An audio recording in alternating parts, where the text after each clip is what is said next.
Nous sommes avec Dui et Dui fait du contact impro à Paris. Donc on se voit régulièrement, on jam. Une première question que j'aimerais te poser, du coup, c'est de te présenter de manière à ce que les gens puissent avoir une idée de ton parcours dans la danse contact. Alors, j'ai commencé la danse contact il y a une dizaine d'années à peu près. J'ai pris des cours régulièrement pendant 2 ans. Et après, bon, des jams assez régulièrement et par période sur Paris. Donc, voilà. Est-ce que dans la communauté parisienne, tu as senti des évolutions depuis que tu en fais? Euh, L'évolution, oui, je trouve que sur les derniers temps, d'ailleurs, c'est peut-être pour ça que j'y vais moins aussi, il y a un aspect qui est d'échange de câlins, d'affectifs, d'attention. Avant, ça existait, mais ce qu'il y a, c'est avant, il y avait, je trouve, plus de vigilance à l'espace que ça prenait.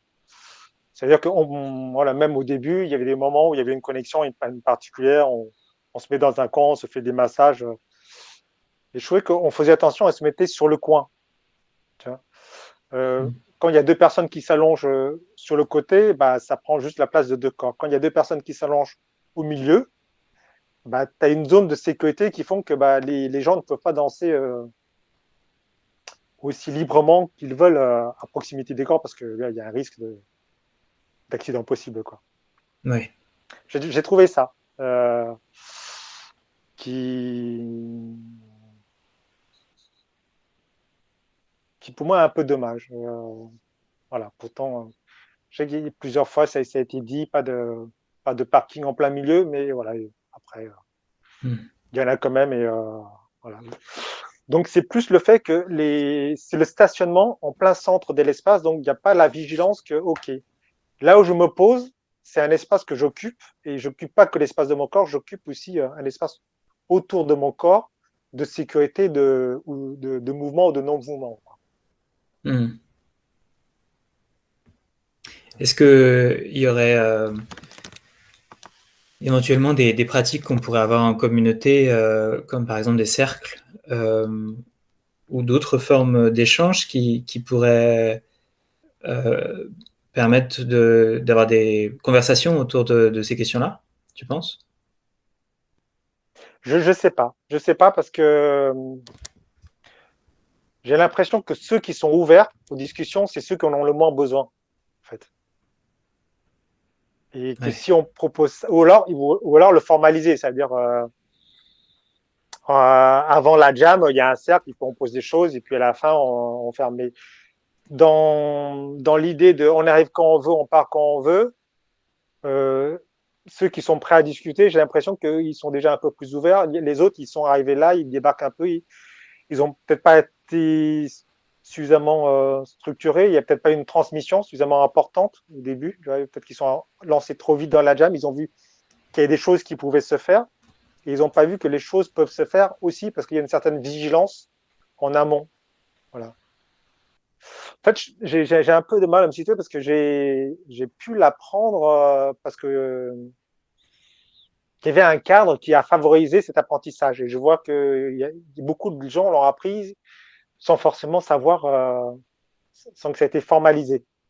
Il y a peut-être des personnes qui sont davantage intéressées par la danse d'improvisation en contact et d'autres qui seraient peut-être pour qui l'intérêt de la danse contact, c'est surtout dans le contact physique et que la danse d'improvisation vient peut-être en second. Est-ce que tu partages cette impression? Oui, oui, euh, complètement. Et effectivement, au fil des années, il y a, je vois plus, donc des gens qui font plus de câlins avec de plus grands nombres. Tu vois. Parce que quand ça m'est arrivé souvent avec une partenaire, il y a une connexion tellement forte, après on n'a pas envie d'être avec les autres, on a envie d'être sa bulle. Mais on a partagé une danse d'abord. Tu vois, c'est la danse qui était tellement forte que ok, on a envie de le prolonger avec un câlin, un hug, un truc particulier, un truc intime à part. Et, et là, effectivement, j'ai l'impression qu'il y a des gens qui viennent là Ils viennent là d'abord pour espérer un moment de câlin. Quelque part, s'ils pouvaient avoir le câlin sans la danse, ils le feraient directement. Oui. Et puis, il y a ce truc de nombre aussi. Euh, Tu vois, avant le palais des femmes le palais de la femme et encore ces dernières années, les câlins, c'était deux personnes, des fois trois, Mm. exceptionnellement quatre, parce qu'il y avait un truc tellement fort qu'on est resté à quatre. Tu vois. Mm. Alors que là, les dernières fois que j'ai vu, quatre, c'est exceptionnellement bas. En général, c'est 5, 6. Voilà. Il y a autre chose, effectivement, qui se développe. Mm. Ouais. Et quelque part, ce qui était une possibilité, donc, comme il n'y avait pas de jugement, pas de tabou du corps, de contact physique, une possibilité qui donnait une liberté, une note de liberté dans quelque chose de dense. Là, il y a des moments où j'ai l'impression que c'est le contraire. C'est peut-être exagéré, mais voilà, la partie calinothérapie est devenue beaucoup plus importante et la partie Ouais. dense est plus, pas plus rare, disons moins importante, voilà, moins prenante. Ouais. Oui, je suis assez d'accord. Une Sachant en hypothèse que plus je... que, oui, Dis-moi. Non, sachant en vas-y, plus vas-y. que cette tendance-là, elle est, comment dire, elle est,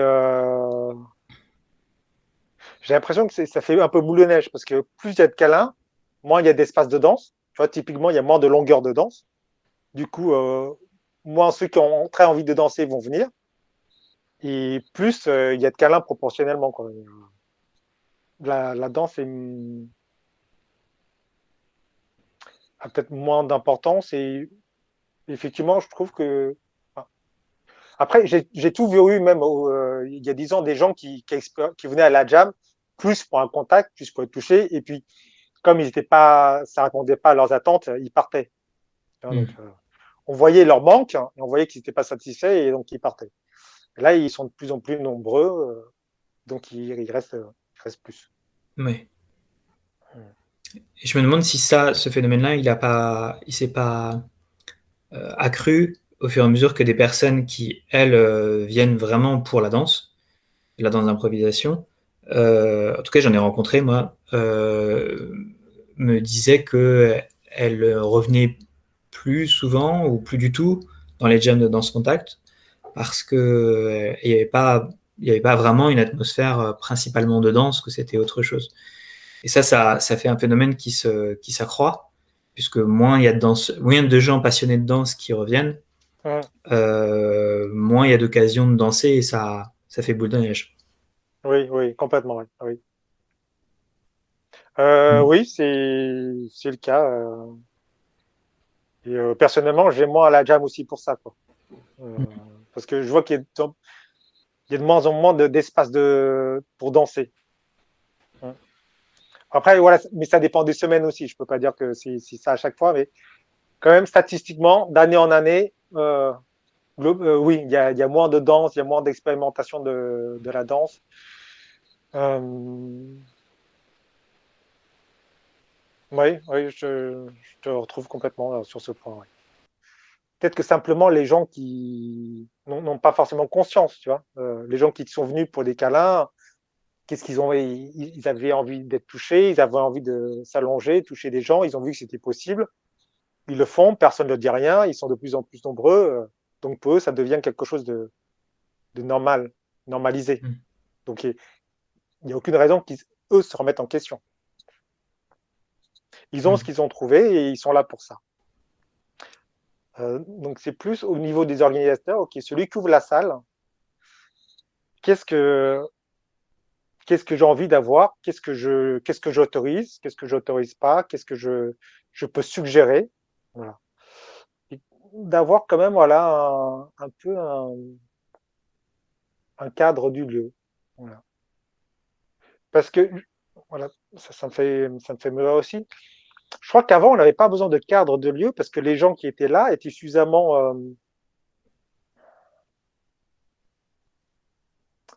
mûrs, c'est pas peut-être le bon mot, mais suffisamment éduquer ou sensibiliser pour que la communauté tienne sans que le cadre soit explicite.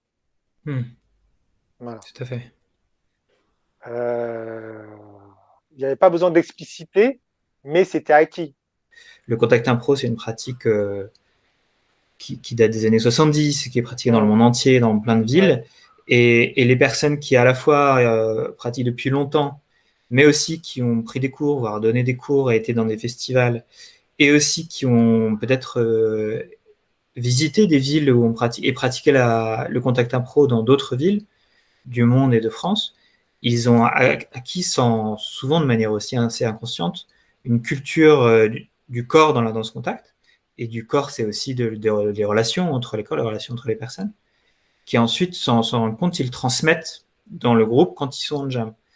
Et s'il y a, euh, comme il me semble, ça s'est passé une baisse de fréquentation de ces personnes-là, et par contre une augmentation du nombre de nouveaux, il y a un nouvel équilibre. Je pense qu'il y a Cette de ça culture qui se aussi. transmet, elle peut se transmettre de façon inconsciente, juste par la présence de personnes qui se sont nourries de la culture un peu mondiale du contact impro. Euh, alors, la culture mondiale, je ne sais pas. Personnellement, je me retrouve dans ce que tu as écrit, de ce que tu as expliqué. C'est que j'ai appris inconsciemment. Personne ne m'a jamais explicitement dit que suffisait de se mettre à côté de quelqu'un et regarder si on respirait ensemble, si on a la même énergie pour commencer à danser ensemble sans parler. Euh, et il y avait quelque chose où, quelque part, il y avait un ratio nouveau arrivant qui était peut-être plus facile à assimiler. Tu vois, comme tu dis, les Mm. nouveaux, ils arrivent, ils apprennent la culture. Oui, mais pour ça, il faut que la culture soit bien installée. Il faut qu'il n'y ait pas trop de nouveaux. S'il y en a un qui arrive sur 100, ça va. S'il y en a 20 qui arrivent sur 100, déjà, ça fait pas pareil. Donc, effectivement, je crois que le succès, peut-être, des jams a fait qu'il y ait eu beaucoup de nouveaux d'un coup. Et du coup, les nouveaux, ils ont observé pas que des anciens. Et cette transmission-là, et du coup, la qualité de cette transmission, même que je le dis, je ne sais même plus s'il y a une telle transmission maintenant. Enfin, les dernières fois. Mm. Il y avait aussi quelque chose, je crois, qui était important, c'est que c'est d'abord, avant, c'était d'abord de la danse. Donc, il y a quelques gens qui ont appris sans les cours, qui ont appris directement des jams, mais c'est extrêmement rare. Et puis, c'est des gens qui sont allés dans des festivals de contact, hein, ils sont Ouais. émergés. Il y avait très peu de gens qui sont venus à la jam et ont appris directement à la jam comme ça, une fois par semaine. Donc, les gens qui l'ont appris, soit c'était en festival, donc ils ont appris dans les jams, mais directement avec des gens qui étaient passionnés et qui ont beaucoup de pratique, ou beaucoup qui ont commencé par des cours. Tu vois. Donc, quand j'ai commencé, c'était Canal Danse. Canal Danse, il y avait un cours le cours hebdomadaire était suivi de la jam hebdomadaire. C'était la rencontre hebdomadaire de la jam à Paris à ce moment-là. Et avant, il y avait un cours. Il y avait beaucoup plus de gens à la jam qu'au cours, mais le cours, il y avait à chaque fois une dizaine, une douzaine de personnes. Les profs changeaient d'une semaine sur l'autre. Il y avait vraiment une recherche de la qualité de la danse. Voilà. Après, il y a eu la jam au studio Keller. Alors, au studio Keller, ils étaient moins nombreux avant les jams, mais il y avait quand même, il y avait quand même un cours avant la jam qui était assez approfondi, je trouve. Mm. Et en tout cas, il y avait des gens motivés. Donc, oui, oui, il y a moins de transmission. La transmission avant se faisait soit comme tu dis, parce que je me plonge dans un environnement où il y avait plein de gens qui étaient installés dedans, ou par des cours. Ouais. Ce qui me vient, c'est un conseil pour les débutants dans le contact impro. On est libre, mais complètement libre. Donc, on est libre de danser avec quelqu'un, on est libre de partir et de laisser quelqu'un, voilà. On n'est pas obligé de finir une danse. Si pour X raison, j'ai envie d'arrêter, je m'arrête. Il y a cette magie qui n'existe que parce que je m'autorise à arrêter dans 5 secondes si ça me vient. C'est ça la magie du truc. Mm. Et pour que cette magie opère, il faut que je m'autorise que j'autorise l'autre, mais déjà que je m'autorise. Ok, si ça me convient pas, pour X raison, hein, j'ai pas besoin que ça soit légitime, c'est juste, ok, j'ai plus envie, ça suffit. Voilà, je m'arrête. Hmm. Voilà, c'est Et ça, une c'est le chose qui peut truc. faciliter. Oui. Excuse-moi, je voulais pas t'interrompre. Non, c'est juste si j'avais qu'un truc à dire au nouveau, c'est ça. Voilà. Il faut partir de cette écoute de soi et de ce respect de soi et de cette autorisation.